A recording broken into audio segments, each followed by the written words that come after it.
ഇതിനു വേണ്ടി 2 പുളിയുള്ള മാങ്ങ ഇതുപോലെ കണ്ടിച്ചിട്ട് നമുക്ക് ഇതുപോലെ ചുരണ്ടിയെടുക്കണം. ചുരണ്ടിയെടുത്ത മാങ്ങയിൽ പകുതി ഉപ്പ് ചേർത്ത് നന്നായിട്ട് നമുക്ക് തിരുമ്മി പിടിപ്പിക്കാം.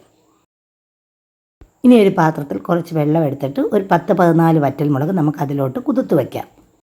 ഒരു പാത്രം അടുപ്പിൽ വെച്ചിട്ട് 4 സ്പൂൺ കടുകും 4 സ്പൂൺ ഉലുവയും കൂടി ഇട്ട് നമുക്ക് നന്നായിട്ടൊന്ന് മൂപ്പിച്ചെടുക്കണം.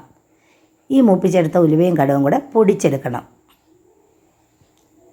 അതിനുശേഷം അതൊരു പാത്രത്തിലോട്ട് മാറ്റിയ ശേഷം നമ്മൾ വറ്റൽമുളകെല്ലാം എടുത്ത് അതേ മിക്സിയിൽ നമുക്ക് ഒരു ഇച്ചിരി വെള്ളം ഒഴിച്ച് നല്ല പേസ്റ്റ് പോലെ അരച്ചെടുക്കാം. ഇനി ഒരു 3-4 അല്ലി വെളുത്തുള്ളി ചെറുതായി അരിഞ്ഞതും ഒരു ചെറിയ കഷ്ണം ഇഞ്ചി അരിഞ്ഞതും കുറച്ച് കറിവേപ്പില എടുത്ത് വെച്ച ശേഷം ഒരു പാത്രം അടുപ്പിൽ വെച്ച് നമുക്ക് ആവശ്യത്തിന് പച്ചെണ്ണ ഒഴിച്ച് അതിലോട്ട് വെളുത്തുള്ളിയും ഇഞ്ചിയും കറിവേപ്പിലയും നന്നായിട്ട് മൂപ്പിച്ചെടുക്കുക.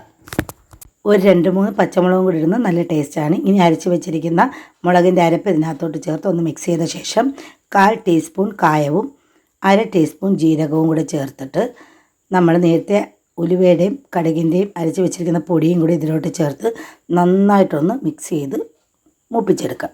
പാകത്തിനുപ്പും 1/2 കപ്പ് വിനീഗറും കൂടെ ചേർത്ത് ഇതൊന്നും കൂടെ തിളപ്പിച്ച ശേഷം നമ്മൾ ചുരണ്ടി വെച്ചിരിക്കുന്ന മാങ്ങ ഇതിൽ ചേർത്ത് നന്നായിട്ട് യോജിപ്പിച്ച ശേഷം നമുക്ക് തീ ഓഫ് ചെയ്യാം. തണുക്കുമ്പോൾ ഒരു കുപ്പിയിലാക്കി നമുക്ക് സൂക്ഷിക്കാം. അങ്ങനെ വെറൈറ്റി ആയിട്ടുള്ള മാങ്ങ അച്ചാർ റെഡിയായി. എല്ലാവരും ട്രൈ ചെയ്യുമല്ലോ.